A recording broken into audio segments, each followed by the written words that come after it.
Évidemment qu'on chamboule nos habitudes sans aucune certitude. Ce qui est valable aujourd'hui à 10h45 en direct ne le sera peut-être plus demain. À situation exceptionnelle, mesure exceptionnelle. On l'a tous compris, la vie continue, mais elle va changer. Alors vous vous posez peut-être des questions. En Bourgogne-Franche-Comté, en Auvergne ou même dans la région Rhône-Alpes, voici un numéro qui va s'afficher sur votre écran. Regardez, c'est notre ligne interactive 03 80 77 36 08. Et évidemment, vous l'avez compris, nos experts sont en place et en direct avec nous pour vous répondre. Bonjour, bienvenue, ensemble contre le virus, c'est parti.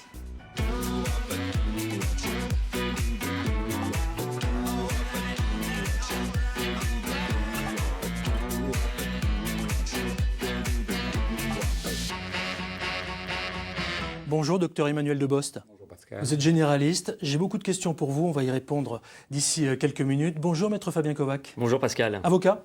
Oui, tout à fait. Et beaucoup de questions juridiques se posent avec ce Covid-19. Je vous propose tout de suite de faire le point justement sur tout ce qui se passe. À l'heure où nous parlons, j'insiste vraiment parce que ce qui est dit, ce que vous allez voir, ne sera peut-être plus valable dans quelques heures. Néanmoins, le point sur le coronavirus, le Covid-19, stade 3, c'est ça actuellement en Bourgogne-Franche-Comté et dans toute la France.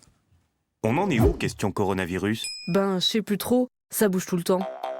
Ça y est, le stade 3, on y est. Depuis samedi soir, la France est passée en alerte maximale. Tous les lieux publics non essentiels sont fermés, à commencer par les commerces. Seuls les commerces d'alimentation, les stations essence, les tabacs et les pharmacies ne baissent pas le rideau. Les cinémas, épargnés jusqu'ici, ferment complètement. Par contre, les services publics essentiels, comme les transports en commun, restent ouverts. Nous sommes cependant appelés à limiter au maximum nos déplacements et nos contacts, et à privilégier les moyens de transport individuels si on ne peut pas rester à la maison. Lorsqu'il est possible, le télétravail doit être appliqué.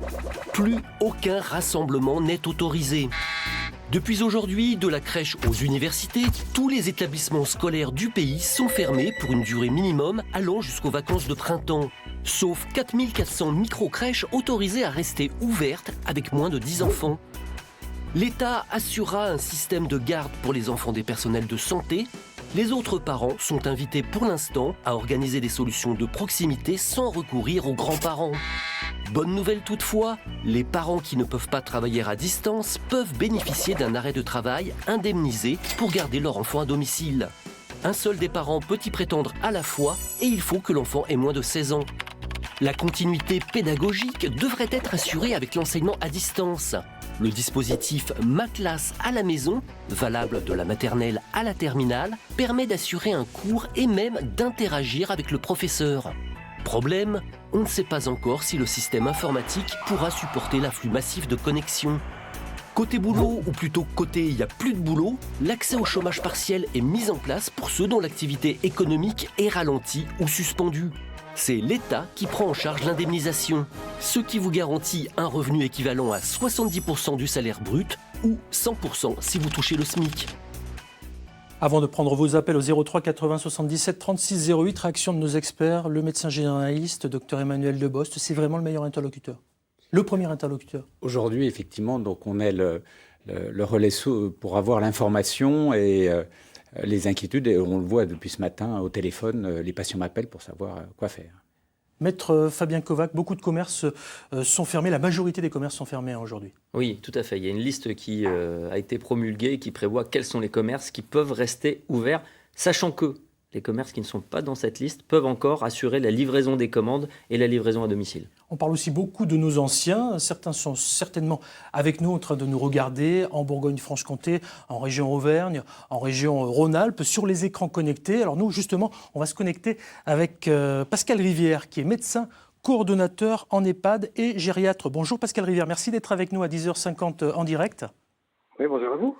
Alors qu'est-ce qui se fait actuellement pour nos anciens justement en EHPAD ? Alors en EHPAD, vous avez dû apprendre, comme tout le monde, que une interdiction d'entrer dans l'EHPAD est maintenant en place, à savoir que les familles ne peuvent plus rentrer dans l'EHPAD. Ça, c'est la première chose. La deuxième chose, comme toutes les épidémies que nous vivons dans les EHPAD, à savoir gastro-entérite et syndrome grippal, les équipes sont déjà formées et ont déjà le matériel nécessaire pour la plupart pour faire face Je parle de masques éventuellement et puis de tout ce qui est lavage de mains, précaution standard. Et puis la troisième chose, c'est de pouvoir de proposer à nos équipes, si jamais elles sont malades et elles éprouvent elles-mêmes des signes cliniques, de ne pas venir, de ne pas se rendre sur le lieu du travail.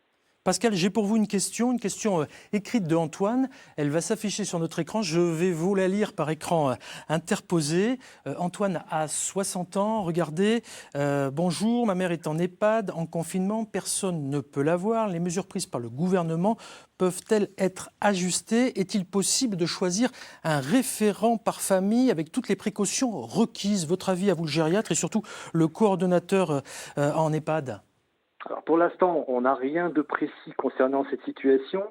C'est directeur dépendant, donc ça dépend de chaque EHPAD. Pour nous, on a opté pour le fait que, par exemple, dans une situation de fin de vie, notamment d'accompagnement soins palliatifs, la famille pouvait éventuellement se rendre au chevet de son parent en EHPAD en respectant bien sûr les précautions standards dès l'entrée dans l'EHPAD et en limitant le nombre à une personne, ou en tout cas à tour de rôle, de façon à ne pas avoir un groupe qui se libère et qui soit présent dans la chambre.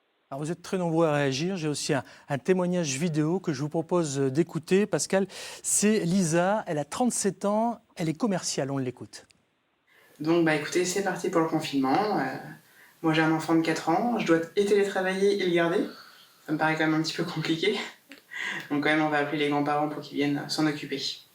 Heureusement j'ai des grands-parents qui sont assez jeunes et qui sont aussi en bonne santé, donc voilà. Tous les critères matchent pour faire la garde avec les grands-parents. Pascal Rivière, médecin coordonnateur en EHPAD et gériatre, vous l'avez entendu. Lisa dit, heureusement, j'ai mes grands-parents pour s'occuper des petits-enfants. Qu'en pense l'expert? Bien sûr qu'actuellement, les petits-enfants sont apparemment de bons médiateurs asymptomatiques de la maladie, donc il faudrait normalement éviter. Mais en même temps, c'est vrai que c'est un petit peu ubuesque, un petit peu kafkaïen, parce que bien sûr, c'est une ressource possible pour la garde des enfants. Alors voilà, il faut effectivement limiter et confiner les personnes âgées à leur domicile et faire en sorte qu'elles ne servent pas obligatoirement de garderie pour les petits-enfants parce qu'il y a un risque. Et si éventuellement c'est absolument nécessaire, pouvoir faire bénéficier à domicile d'un lavage de mains fréquent, éventuellement de port de masque, de la distance, mais ce n'est pas toujours évident. Alors néanmoins, il y a un message d'espoir. Je propose d'écouter des petits coucous et puis vous restez avec nous, Pascal, parce que j'ai d'autres questions, notamment pour les personnes âgées qui sont à domicile et nos anciens qui se posent beaucoup de questions. Mais d'abord, un petit sourire ce matin à 10h53, ça va nous faire du bien. Voilà un beau message, regardez. À cause du coronavirus, je peux pas venir te voir, mamie, mais je te fais un gros coucou et je t'embrasse. Bisous. Coucou papy et mamie, coucou grand-mère. On va pas pouvoir se voir pendant un certain temps. Mais je pense fort à vous, j'espère que vous allez bien. On va quand même pouvoir s'écrire par message ou bien s'appeler par téléphone. Mais moi ce que j'espère surtout, c'est qu'on va pouvoir se voir pour les vacances d'avril. Je vous fais des gros bisous. Avec le corona, je ne peux pas bouger, je fais des gros bisous à mes petits-enfants. Je vous aime. Coucou les petits-enfants. Et les arrières, bien sûr, sans les oublier. Je vous aime beaucoup et je vous embrasse très fort. Allez, à plus. Un petit coucou, un petit sourire, et ça je crois que ça fait du bien par les temps qui courent, Pascal. On a eu une super mamie à la fin, là, Janine, qui était connectée. Il y en a peut-être qui sont avec nous et qui n'arrivent pas à se connecter, qui ne connaissent pas encore bien l'ordinateur et tout le reste. J'aurai d'ici la fin de cette émission pour vous des pistes pour vous aider. Mais d'abord, Pascal, je reviens sur la question qui est sur toutes les lèvres. Forcément, on a papy, on a mamie qui est à domicile. Est-ce que néanmoins, je peux continuer de sortir passer 70 ans? Votre avis à vous, le gériatre et médecin coordinateur en EHPAD? Le meilleur des cas, c'est de respecter le confinement à domicile et de pouvoir bénéficier éventuellement de services à domicile de l'extérieur si c'est possible. Ensuite, on ne peut empêcher une personne, bien sûr, dans l'état actuel des choses. C'est-à-dire que dans la semaine, ça peut changer, vu le confinement, il peut changer. Mais en tout cas, à l'état actuel des choses, on peut imposer le confinement à domicile pour des personnes âgées qui peuvent et qui doivent continuer à faire leurs courses pour pouvoir se nourrir.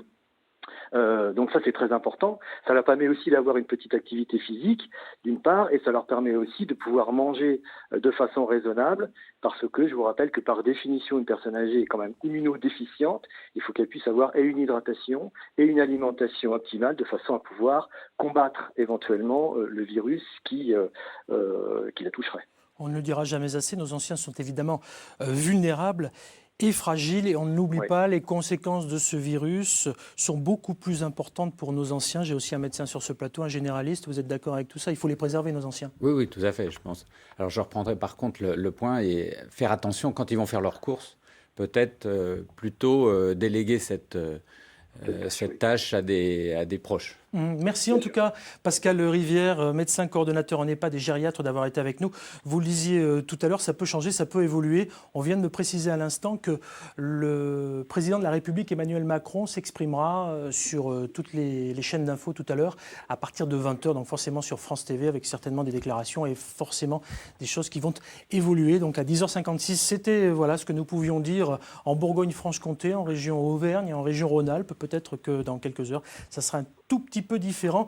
Merci. Peut-être un tout dernier message, Pascal Rivière, un message d'espoir. Qu'est-ce que vous voulez dire à nos anciens là qui sont avec nous?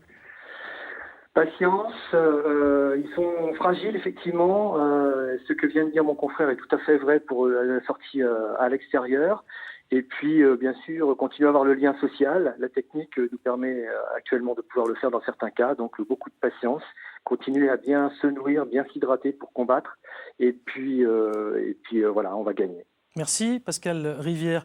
Interaction et intervention en direct sur la ligne commune France 3 Bourgogne-Franche-Comté et France 3 Auvergne-Rhône-Alpes. Le numéro c'est le 03 80 77 36 08. Avant de prendre vos premiers appels, je propose d'aller sur la plateforme du SAMU au centre 15, retrouver le docteur François Arcos. Bonjour docteur. Bonjour Pascal. Alors, on en est où sur le SAMU? Je rappelle qu'on dit souvent il faut appeler le SAMU si j'ai des symptômes, par exemple j'ai la fièvre, j'ai de la toux, des difficultés respiratoires, une fatigue, une courbature.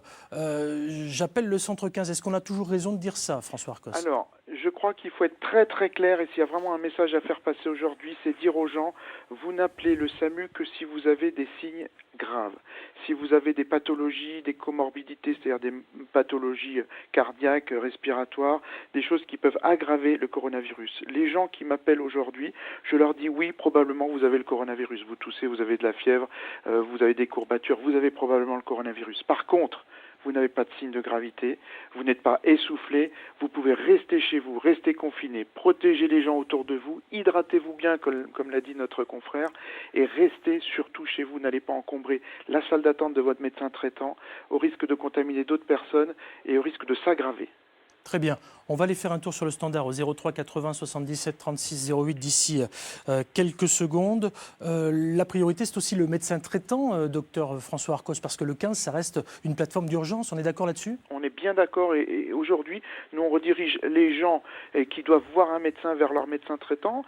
Bien sûr, les cas graves, on les redirige vers le SAMU, mais c'est le médecin traitant qui va être en sorte le pilier du système de santé aujourd'hui.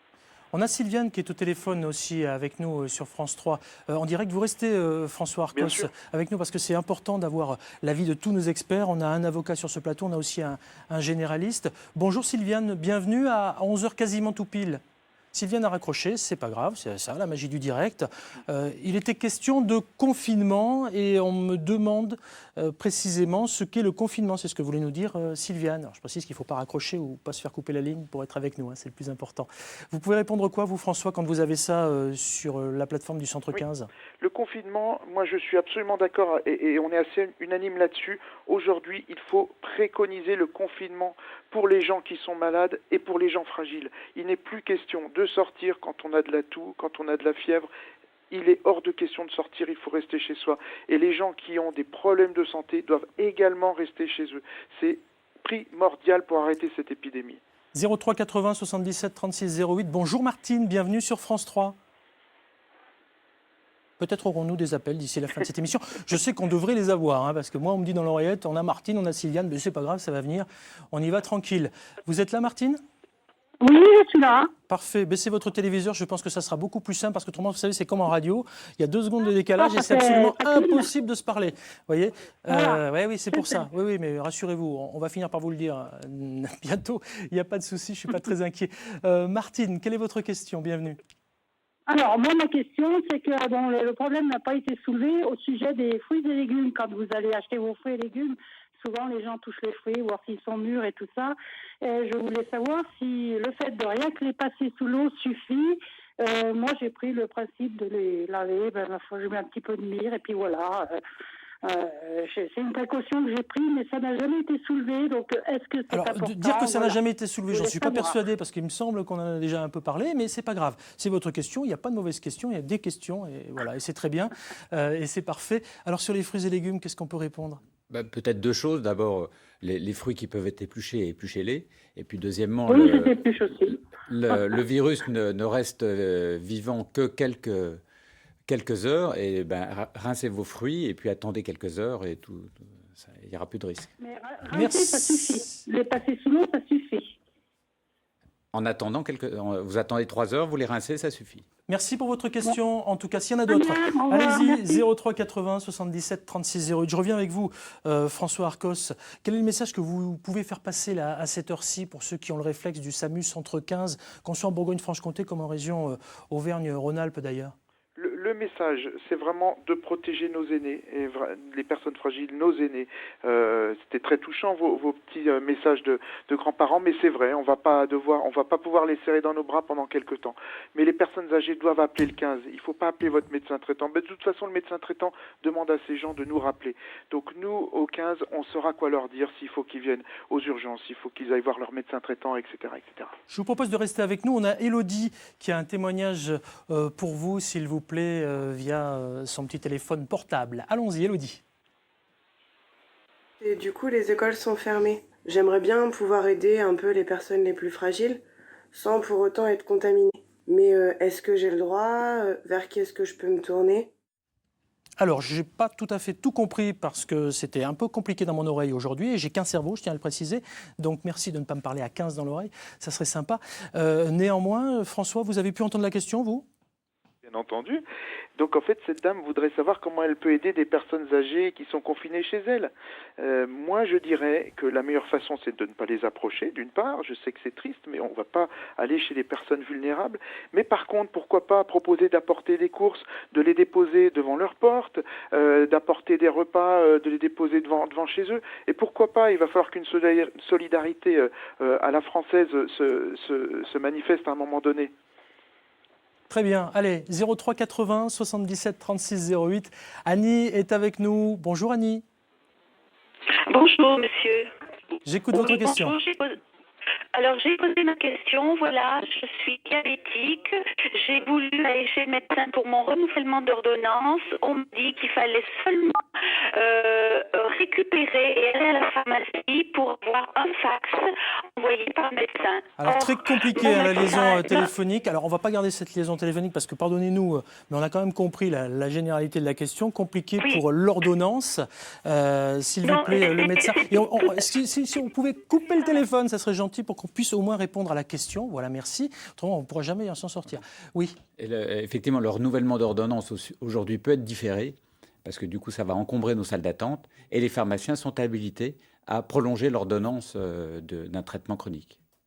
Très bien. Maurice est avec nous aussi au téléphone. Je sais que François, vous êtes encore avec nous depuis le SAMU. Bonjour SAMU. Bonjour Maurice, pardon. Oui, bonjour. Voilà ma thème. Merci pour tout. Et voilà ma question. Que pensez de l'eau de Javel pour se nettoyer les mains ou autre, diluer un petit peu dans l'eau? Alors ça fait partie des infos et des intox. Je vais peut-être avoir François Arcos. François, vous qui êtes au SAMU, vous avez ce genre de questions? Oui, on a ce genre de questions. Laver les légumes à l'eau de Javel, l'eau qui ruisselle sur les légumes, laisser reposer un légume, comme le disait mon ami Emmanuel Debost. On peut laisser un légume se reposer et le laver, ça suffit. Et le lavage des mains à l'eau de Javel, ça sert à rien. Le lavage à l'eau et au savon, correctement fait, comme vous l'aviez dit il y a quelque temps dans votre émission, est nettement suffisant. Merci, docteur François Arcos. Avec plaisir. Peut-être un dernier mot, parce que je sais que vous avez beaucoup d'appels au SAMU Centre 15, donc je ne vais pas vous prendre la matinée. Simplement, quel est le meilleur des conseils que vous puissiez nous donner, s'il vous plaît, François? Vous êtes toujours là? Les conseils que je peux vous donner, c'est de prendre soin de vous, voilà, et puis que l'on se mette en tête que vraiment on est en épidémie, que le confinement c'est pas une punition, c'est pour sauver des vies. Vraiment, on sauve des vies en restant chez soi. Il faut l'appliquer. Il faut pas voir ça comme une punition. Très bien. Allez, coup de chapeau et grand merci quand même aux équipes médicales pour leur travail formidable. On ne le dira jamais assez. Nos vies sont entre vos mains. Merci de nous donner la c'est parole. particulièrement compliqué. Merci de nous donner la parole. Franchement, on le refera et croyez-moi, jusqu'à vendredi, à moins que ça évolue, parce que je le dis, c'est ce qui est prévu pour l'instant. Nous avons prévu avec nos camarades de toutes les régions de France de se retrouver pour vous préparer des émissions spéciales, très pratiques, très concrètes. Néanmoins, on le disait tout à l'heure, le président Emmanuel Macron va annoncer des choses tout à l'heure à partir de 20h. Donc voilà, on est suspendu à tout ça parce que les programmes aussi en télé évoluent forcément. Vous avez remarqué d'ailleurs qu'il y a une limite de sécurité entre les deux invités. Hein. C'est 1 mètre. C'est vrai qu'on n'en a pas beaucoup parlé de ça, François. Mais il faut garder cette distance de sécurité. Hein. Oui, on le préconise. Hein. C'est vrai que maintenant l'info est bien passée dans les médias, mais la distance de sécurité, moi je suis ahuri quand je vois dans la rue des gens qui se parlent côte à côte, qui sont à quelques centimètres de bouche à bouche. C'est incroyable. Merci François Arcos. Moi c'était précis, clair, concis et ça nous on aime, le centre 15. Prenez soin de vous. Merci et on réserve le 15 évidemment, on l'a compris, pour les urgences. Merci. Autrement c'est le médecin traitant qui est avec nous. Je crois que la question qui va suivre ne vous est pas destinée, c'est plutôt une question d'ordre juridique. Monsieur l'avocat, maître Fabien Kovac, prêt à répondre? Prêt. Alors on écoute, allez 03 80 77 36 08. Allô, bonjour, comment vous appelez-vous et quelle est votre question s'il vous plaît? Allô? Georges, vous êtes là? Oui, c'est Georges donc. Alors, je vous appelle. Oui, c'est normal parce qu'il y a toujours cette fameuse seconde, 2 secondes de décalage parce que vous avez votre téléviseur allumé. Ceci expliquant cela. J'appelle au sujet d'une femme de ménage. On est âgé, bien sûr. On utilise une petite femme de ménage qui vient 2 heures par semaine. Et il se trouve qu'on a peur qu'elle nous amène, comme elle va chez tous des vieillards, qu'elle nous amène le virus. Et on lui a demandé de rester chez elle. Mais ce qu'on voudrait savoir, c'est qu'on est son employeur. Et dans ce domaine, on doit la payer. Merci pour votre question. La réponse de maître Kovac. Pour des particuliers, on peut prétendre à du chômage technique ou je ne sais pas quoi. Maître Fabien Kovac. Oui, tout à fait. Bonjour, il y a 2 solutions. Soit vous avez eu recours à une société qui vous fournit une femme de ménage qui vient à domicile et vous lui payez une prestation. Et là, vous pouvez mettre un terme compte tenu de la période actuelle et du cas de force majeure à cette prestation. Soit, comme c'est votre cas, vous avez une femme de ménage salariée. Dans ces cas-là, vous pouvez bénéficier du système du chômage technique, chômage partiel ou activité partielle. Les 3 termes sont utilisés. Dans ces cas-là, vous dites à votre salarié de rester à son domicile et il y a des déclarations administratives à faire et c'est l'État qui prendra en charge son salaire à hauteur de 100% si elle est au SMIC et de 70% du brut si elle est effectivement au-delà du SMIC. Merci pour votre réponse et votre question surtout. Allez, 03 80 77 36 08, ça va continuer avec d'autres appels évidemment d'ici quelques minutes. Le temps peut-être d'aller retrouver notre vétérinaire pour tordre le cou à quelques idées reçues. Bonjour Jean-Jacques Dens. Bonjour Pascal. Merci d'être avec nous en direct. Je suis sûr que vous l'avez entendu dans votre cabinet. Est-ce que mon animal peut me transmettre le virus, Jean-Jacques? Non, absolument pas. Absolument pas. Le coronavirus peut passer par l'animal, mais en fait, s'il devient humain, ce coronavirus est en fait ni plus ni moins qu'une mutation du coronavirus animal, donc il n'y a pas de contamination directe ni dans un sens ni dans un autre. Est-ce que, par exemple, si j'amène mon animal chez le véto, je risque quelque chose? Oui, comme dans tous les commerces. C'est-à-dire qu'en fait, non pas par le contact animal, mais par éventuellement la promiscuité vis-à-vis d'une autre personne qui amène lui-même son autre animal. Donc nous sommes tenus par le biais d'un décret ordinal qui date de samedi, de ne recevoir les gens en théorie que sur appel téléphonique afin de pouvoir gérer les flux dans nos structures vétérinaires et de garder une distance raisonnable de 1 mètre minimum entre les personnes qui viennent. Ces personnes viennent toutes seules, c'est-à-dire que le chien n'est pas amené ou le chat n'est pas amené avec toute la famille, une seule personne simplement par animal, de telle manière à limiter au maximum le flux humain. Et on parle bien de flux humain, pas de flux animal. Quel est le meilleur conseil que vous puissiez donner à tous ceux qui sont comme nous des amis des bêtes, Jean-Jacques Dens, vous le vétérinaire? Eh bien, en fait, on a une grande inquiétude sur ce qui sera probablement la mesure de confinement de mercredi. C'est que fais-je si je suis en appartement et que j'ai un chien, que je dois sortir dans la rue pour faire ses besoins? Aujourd'hui, on n'a pas de réponse à cette question. On a posé la question aujourd'hui aussi bien aux instances ordinales qu'aux administratifs pour savoir quelles mesures ils ont envisagées dans ce cas de figure-là, dans la mesure où si le confinement est prescrit, les gens n'ont pas le droit de sortir de chez eux, donc l'animal ne peut pas sortir tout seul, donc ça pose un réel problème effectivement hygiénique. En réponse, puisque on l'a entendu aussi sur les commerces fermés, beaucoup de questions se posent sur les croquettes. Est-ce que je peux continuer d'aller chercher mes croquettes chez le vétérinaire? Parce que finalement, mon animal, il a besoin de manger comme nous. Donc vous n'êtes pas vraiment un commerce alimentaire. Ça se passe comment pour les animaux, monsieur le vétérinaire? Alors, si j'en crois le nombre de coups de téléphone qu'on a ce matin, il n'y a pas que sur France 3 où on se pose la question. On a énormément de questions qui nous sont posées par des clients. Est-ce que vous êtes encore ouvert? Est-ce qu'on peut venir chercher des croquettes? Est-ce qu'on doit renouveler notre médicament? Est-ce qu'on doit faire des stocks, etc. Au jour d'aujourd'hui, a priori, nous resterons de toute façon un service au moins d'urgence minimale, voire de routine classique, dans les limites de ce que j'ai dit tout à l'heure, c'est-à-dire à condition de gérer les flux correctement. Dans ce cadre-là, les médicaments seront délivrés sur demande, c'est-à-dire on demande aux gens de nous appeler. Alors nous, on a fait paraître sur nos sites internet et sur la page Facebook de la clinique cette préconisation. Tout le monde ne regarde pas le site, tout le monde ne regarde pas Facebook, beaucoup de gens appellent. Et dans ce cas-là, on leur prépare leur commande d'aliments, leur commande de médicaments. Ils viennent juste le chercher. Comme ça permet de limiter les contacts et les flux dans la salle d'attente. Mais donc, techniquement parlant, il n'y a pas de blocage de ce côté-là. C'est pas la peine d'aller faire des stocks énormes. A priori, les flux de nourriture, de croquettes, voire de médicaments seront assurés normalement pendant cette période de crise. Jean-Jacques Dens, juste avant de prendre un appel sur la ligne France 3 et de retrouver Philippe, je vous propose quand même d'avoir un petit éclairage de notre avocat, maître Fabien Kovac. Jean-Jacques est vétérinaire, vous l'avez entendu, beaucoup de questions sur nos amis les bêtes. Le point de vue, vous qui avez épluché le décret mot après mot. Hein. Oui, effectivement, puisque le Premier ministre nous a annoncé samedi soir la fermeture des commerces non indispensables et pendant tout le week-end, naturellement, chacun est ailé de sa polémique. Il faut savoir que depuis ce matin, il y a un arrêté qui fixe... Donc ça a changé depuis ce matin? Exactement, ça a changé. Il y avait une liste qui était non complète, qui a été publiée dimanche et maintenant on a la liste complète. Il faut savoir que font partie des commerces qui peuvent rester ouverts, notamment les commerces de détail d'aliments et fournitures pour les animaux de compagnie. Donc, dans cette liste des professions indispensables, ça en fait partie. Voilà, Jean-Jacques Dens, vous avez la précision en direct à 11h13 pour tous les vétérinaires de la région Rhône-Alpes, Auvergne, Bourgogne-Franche-Comté. Vous faites passer. Et puis la prochaine fois, vous nous donnerez le petit nom du chien là, qui est en photo avec vous, ce petit labrador sympathique. Ça nous a mis aussi un petit peu de sourire, comme les messages tout à l'heure envoyés par les petits-enfants à leur mamie. Merci à vous, Jean-Jacques. À bientôt pour d'autres aventures. Merci. OK. Eh ben, c'est un vrai plaisir. Bon courage à tout le monde. 03 80 77 36 08. Philippe est avec nous. Bonjour Philippe. Bonjour. Votre question, s'il vous plaît? Oui, je suis atteint de la maladie de Parkinson. Je voulais savoir si j'étais plus à risque par rapport au virus. La maladie de Parkinson, comme toutes les maladies... on peut penser, compte tenu de son âge. Je ne sais pas quel âge vous avez. 63. A priori, vous êtes quand même fragilisé par la réduction de votre mobilité.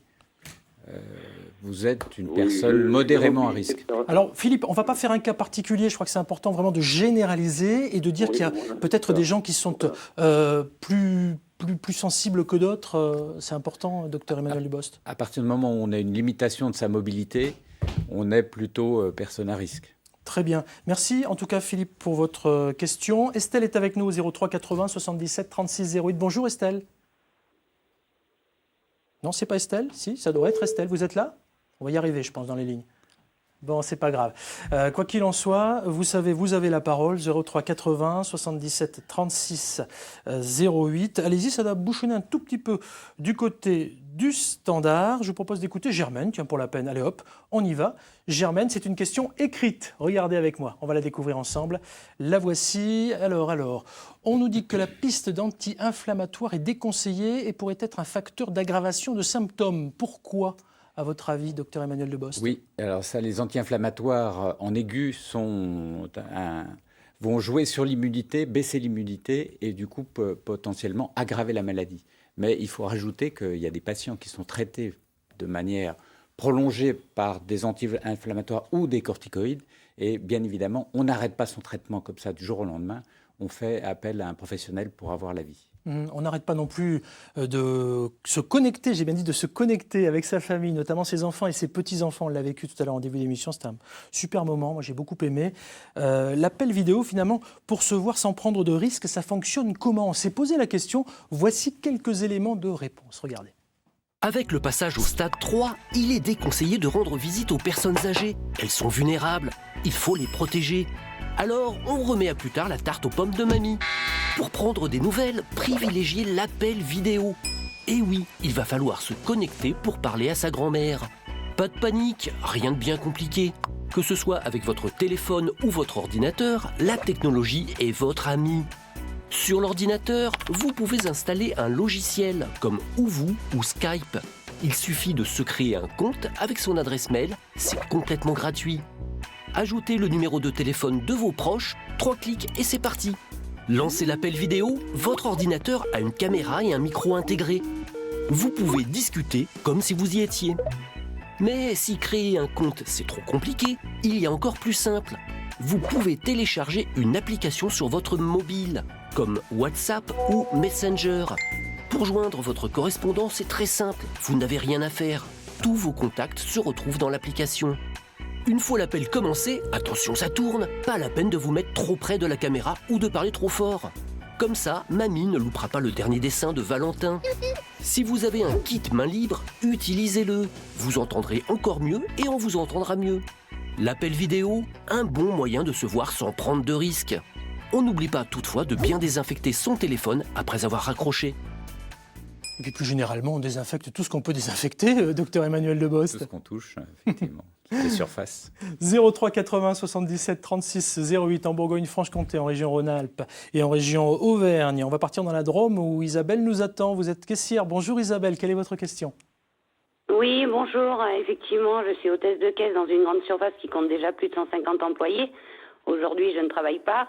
Qu'est-ce qui va se passer demain, en sachant qu'on est en contact direct avec les clients, qui ne prennent pas aucune précaution, ils toussent, ils nous postillonnent dessus, ils prennent leur carte de fidélité, qu'ils mettent dans la bouche et qu'ils nous le donnent ensuite. C'est un peu compliqué pour nous et on nous dit que les grandes surfaces vont rester ouvertes.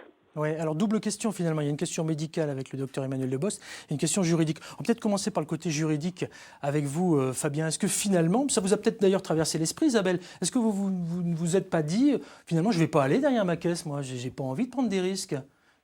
Non? Je sais bien, mais bon, on nous dit que voilà, les grandes surfaces vont rester ouvertes et il faut que les gens, quand même, s'alimentent. D'accord. Donc effectivement, on a un peu vu ce qu'on a vu ce week-end. On peut se poser des questions, effectivement, l'afflux de monde qu'on a eu. Alors, quelles sont les responsabilités de l'employeur aussi, Maître Kovac, dans ce cas-là, précisément? Première information, effectivement, les supérettes, les hypermarchés, les supermarchés, en l'état, je dis bien en l'état, restent ouverts aux conditions habituelles. Tous les commerces, même ceux qui ne sont pas listés dans la liste autorisée, peuvent continuer à faire des livraisons, des retraits de commandes. Ça, c'est important, parce que il ne faut pas croire que tous les commerces vont fermer et qu'on ne pourra pas avoir livraison de ce qu'on a commandé, voire des livraisons à domicile. Maintenant, il y a une obligation de sécurité pour l'employeur. Naturellement que s'il vous maintient dans votre poste, il va devoir assurer par éventuellement des masques, par du gel hydroalcoolique et par notamment les caisses automatiques, par le fait de laisser un espace entre vous et le client. Il va falloir qu'il fasse tout ce qu'il faut pour préserver votre santé et votre sécurité. Ça, c'est le côté juridique. Isabelle, maintenant, il y a le côté médical. On a entendu qu'il fallait nettoyer le plus possible. Ce n'est pas forcément évident d'être en contact avec le public qui postillonne. La carte bleue, l'argent, on a beaucoup entendu de choses là-dessus. L'argent pourrait transmettre le virus. Le point de vue du docteur Emmanuel Debost? Oui, je pense qu'effectivement, en tout cas, l'alimentation et la démarche d'aller dans des commerces d'alimentation reste un problème. Comme avec les transports, effectivement, dans ces deux situations-là, c'est compliqué et le commerce, effectivement, privilégier éventuellement le portage à domicile, je pense, pourrait être une solution. 03 80 77 36 08, vous avez la parole à quasiment 11h20. Je crois qu'on a un artisan avec nous. Bonjour monsieur, quel est votre prénom? On l'a plus, c'est pas grave. Ce qui est certain, c'est qu'on va avoir Chris, qui est livreur de repas et qui voulait nous apporter son témoignage. On va le regarder. C'est une crise un petit peu partout avec les soucis des restaurants, mais on essaye quand même de trouver des solutions. Donc on essaye de proposer aux restaurants de faire de la vente emportée ou de la livraison avec des moyens assez particuliers, ce qui est la livraison au pied des bâtiments, déjà pour des normes de sécurité. On essaye de s'en sortir. C'est une proposition, ça nous permet de travailler, ça permet au restaurant d'éviter de perdre des sous dans les denrées alimentaires, dans la clientèle, dans les employés. D'accord, alors sur l'alimentaire, qu'est-ce que vous en pensez, Maître Kovac? Les restaurants, les bars sont fermés, ça c'est une certitude. Néanmoins, ils peuvent poursuivre leur activité de livraison.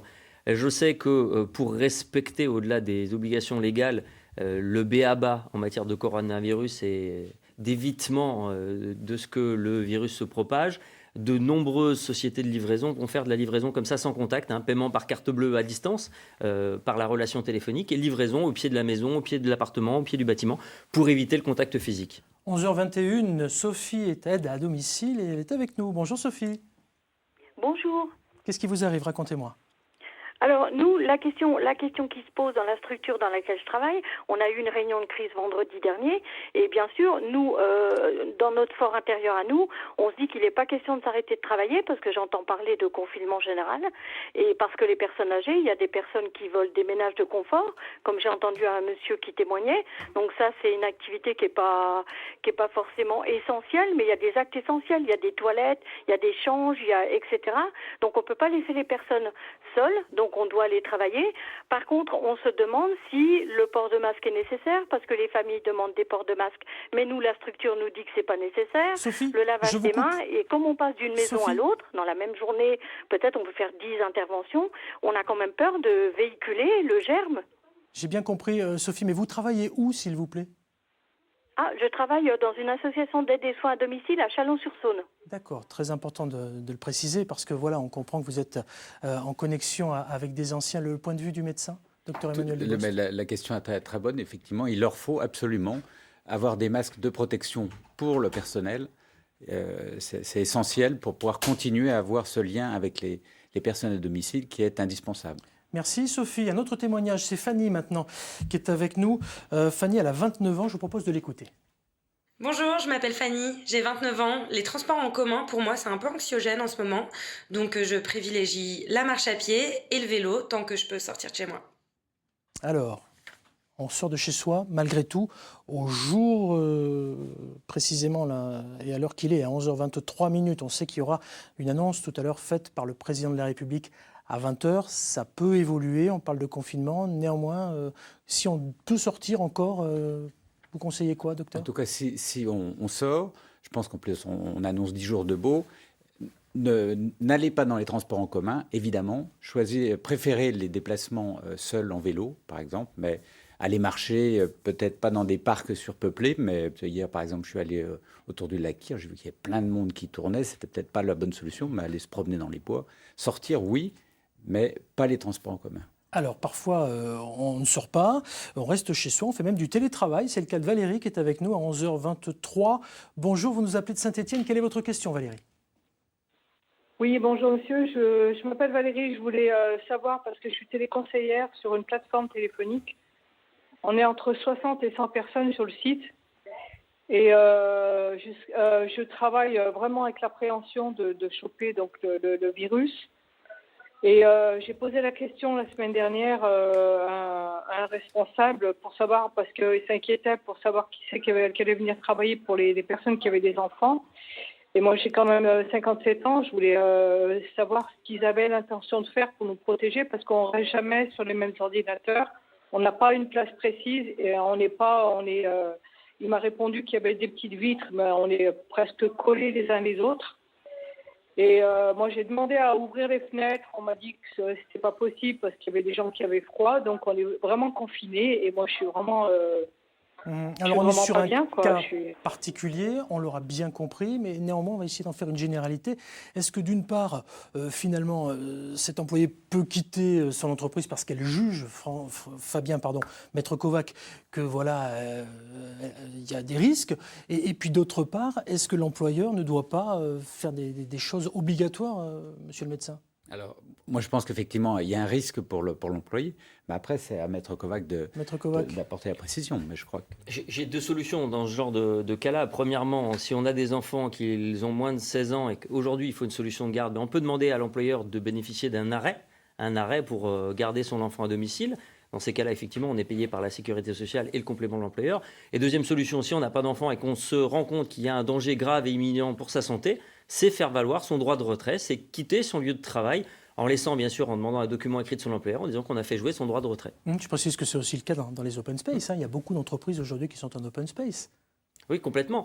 L'activité dans ces secteurs-là, dès lors qu'il n'y a pas accueil du public, n'est pas arrêtée. C'est-à-dire que le Premier ministre a visé les lieux accueillant du public, on n'est pas dans ce cas-là.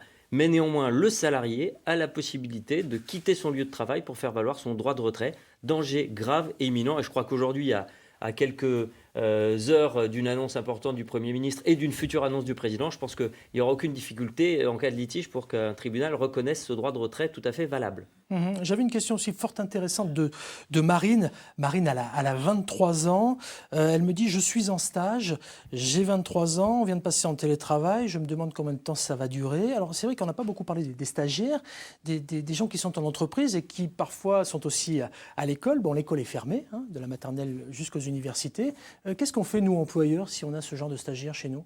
Alors je vais vous le dire, puisque j'ai moi-même au sein du cabinet une stagiaire en ce moment, et je lui dis simplement, voilà, en l'état, vous restez au cabinet si vous le souhaitez, vous passez en télétravail, puisque c'est possible de faire le télétravail même pour le stagiaire, et puis si on en vient au confinement, vous rentrerez chez vous, et il n'y aura pas d'autre solution que de faire valoir l'activité partielle ou chômage partiel dont j'ai parlé tout à l'heure. Bon, on a très peu parlé des écoles, néanmoins, moi je voulais vous parler d'une plateforme très intéressante, parce qu'elle est développée par France Télévisions, et puis surtout parce qu'elle est vraiment totalement gratuite, et actuellement il y en a qui essaient quand même de se faire un petit peu d'argent sur malheureusement ce qui se passe.